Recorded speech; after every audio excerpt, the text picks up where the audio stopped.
This is a published diagram of synoptic relationships done by a professor in Edinburgh called Alan Barr several years ago and published by T&T Clark, who were then in Edinburgh.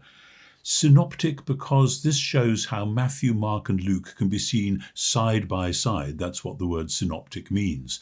And though there are 4 columns here, the reason for that is that Matthew occurs twice, so that we can see Matthew's relationship to Mark, as well as Mark's relationship to Luke, which is our particular focus in this double course, and then Matthew's relationship to Luke.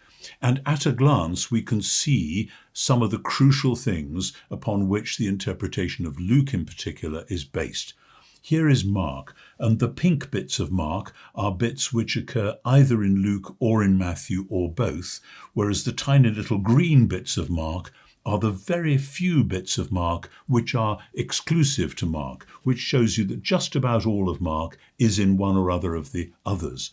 Then in the Luke column, the pink bits are the Mark bits, which enables you to see how Luke has used Mark. He's used him in blocks. He has his own material, which is yellow, and then the Markan bits, and then his own material yellow with bits which overlap with Matthew, hence the blue bits of overlap there. Then he's back with Mark again, and then in 9:51, where Jesus sets off to go to Jerusalem, Luke sets off, having left Mark behind for the moment, with all this material which is his own, with some similar to or nearly identical with what's in Matthew, hence again the blue bits. And then we're back with Markan material again, but as the story comes closer to Jesus going to the cross, there's such a confluence of material and it's retold in different ways, so it's quite difficult to get the colours all exact there. But then at the very end, we have Luke's own ending, the resurrection narrative,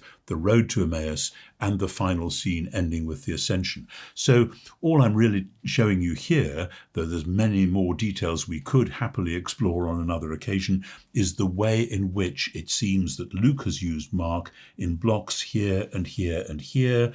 There are some bits of Mark which he hasn't included, probably because he's got so much more material that he doesn't need this extra stuff. For instance, Luke has the feeding of the 5,000. He doesn't include Mark's version of the feeding of the 4,000. Mark has 2 feeding stories. Luke only has 1. He's said to himself, that's enough. We've got the point. I've got so much more to do. So welcome to the wonderful world of synoptic relationships.